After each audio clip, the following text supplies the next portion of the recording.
I would like to introduce Mike Herron, who is the Executive Director of the Transportation Management Association of Chester County. Mike has been the Executive Director of TMACC for 13 years, and prior to that was a board member of TMACC and its chairman. He obviously has been very involved in the whole transportation scheme, and I've had the pleasure to work with him since the late 1990s. So Mike, it's all yours.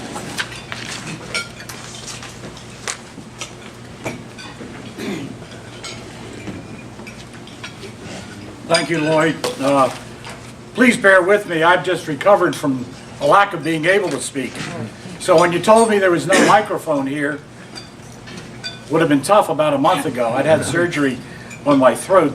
The last forum, in fact, that I gave was down in western Chester County, down at Lincoln University, and the poor people who were there could just about hear me. But then I actually had a microphone at the time. So maybe you don't want to hear me. Maybe you do. But whatever it is, I'd like to spend a few minutes that I have here to kind of set the scene for what is going on in Chester County, in the nation, in the state, and locally within Westchester, hopefully. So you can get a better perspective on transportation as it is today. When I was sitting over there talking to Les, the district head of PennDOT here, I said one of the things that most important, the biggest problem in transportation is the lack of money. And I said, how do you get things done with not having all the money? So I'm waiting to hear from Les what he's going to tell us on how the magic comes out. So Les, I'm looking forward to your presentation. But it is a problem. Certainly funding. When I gave this last presentation for him, we had Ronald Bailey, who was the head of the Planning Commission, and the very first thing he talked about was the lack of money or funding to do jobs. And it starts really at the very top with the federal government.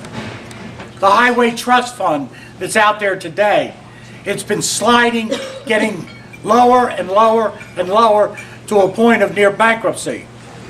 We're in the process now, the federal government, of reauthorizing the National Law Safety Law, and hopefully that will come back and give us money from the federal standpoint that definitely impacts operations that PennDOT is involved with.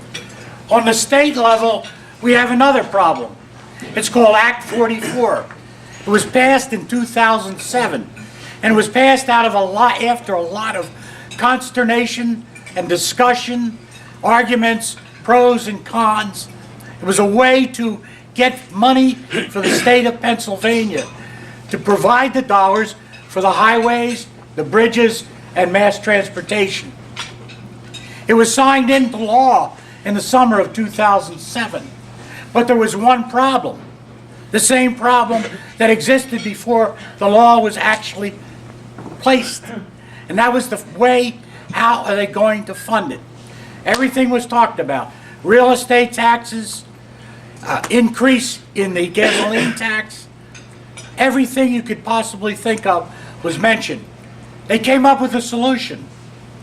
They decided to toll I-80, that road that goes across the northern part of Pennsylvania. It's kind of the northern turnpike area. And the purpose of that, if they get the funding from I-80, those dollars will be used to maintain the highway and at the same time help PennDOT and other places get funding. And in fact, also help organizations such as SEPTA and other transit authorities across Pennsylvania. Unfortunately with that, a couple people decided to protest. Some northern House members of the House in northern Pennsylvania. And the application that was submitted to the federal government was temporarily, I believe, turned down.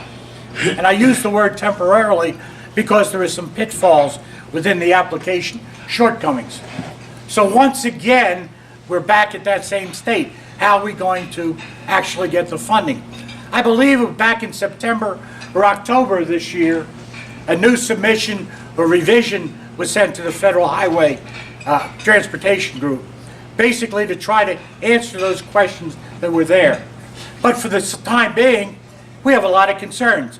I see Byron Cromartie and John Callahan, for example, in the transportation area. What's going to happen in July of this year if it's not signed and the money doesn't come in?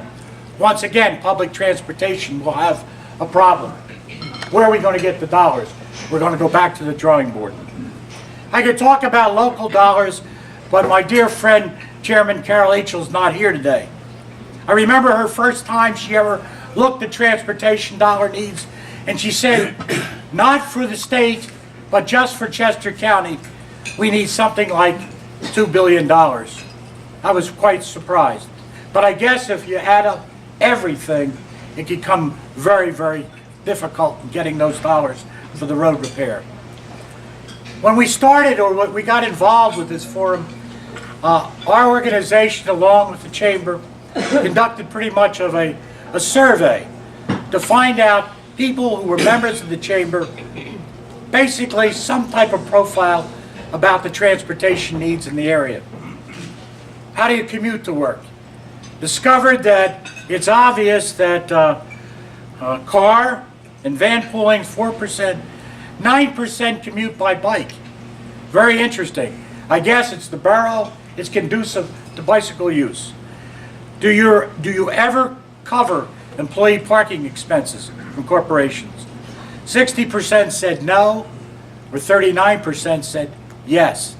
There are a number of companies in Chester County who do subsidize or provide incentives for carpools and van pools. How do your customers travel to your business? 13% by transportation, by public transit, 60% by auto, and 20% by walking. I could go through all these things, but it gives pretty much a profile of Westchester itself. I'll never forget the very first time I got involved with the TMA. I went to visit with the late Charles Swope.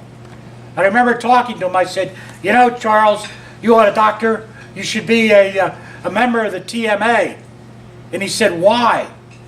I said, well, because of this. He said, all our employees live in Westchester and all our employees walk to work. So I was pretty impressed. Now, 5 times have changed since then.